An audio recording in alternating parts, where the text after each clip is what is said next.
Now, NGOs are racing against time to help rebuild the lives of the communities affected by the recent earthquakes in Nepal by building metal shelters which will withstand the dangerous monsoon season which has just started. Now, RTM's Mohanaapriya, who was in Kathmandu, has the story. Over 500,000 people lost their homes when Nepal was hit by the 7.8 magnitude quake in April and another one in May 12th, which came at a magnitude 7.3 on the Richter scale. 6 weeks on, humanitarian organizations are still facing challenges accessing the remotely located communities. Among them, the hill tribes of Kokani, who are some 2,500 meters above sea level. Their homes, which were severely affected, are built on the hill ledges, and many here didn't receive the aid and temporary shelters which were available in Kathmandu city.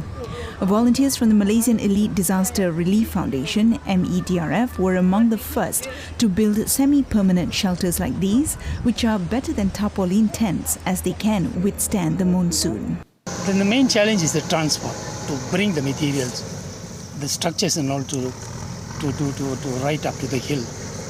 And roads are there. Roads are badly damaged because of the quake, and that is the biggest challenge we are facing at the moment. These shelters are made of corrugated galvanized iron and will last up to a year, enough time for the affected villager to rebuild his home properly. This structure is very simple. It takes about 1.5 hours to 2 hours for 4 person to build it. The idea here that just to tighten by the zinc wire is this sheet has not been damaged at all. When they want to make their permanent building, they can use it. It is almost like new. 36-year-old single mother Tulimaya Tama has been living under this zinc sheet with her 11-year-old son since the quake in April.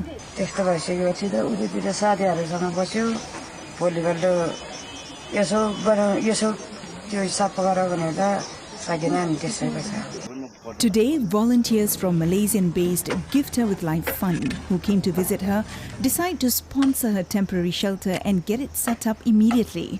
With the help of volunteers and villagers, they get to work.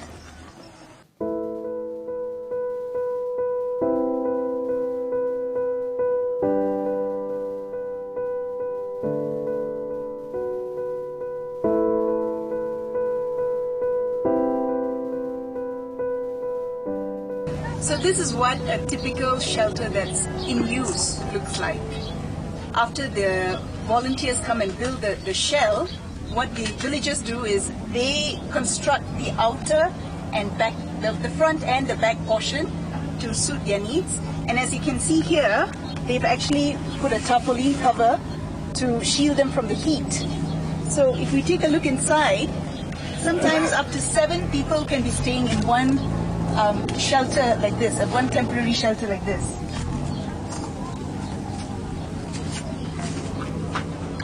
So they've set up a mini home here for themselves.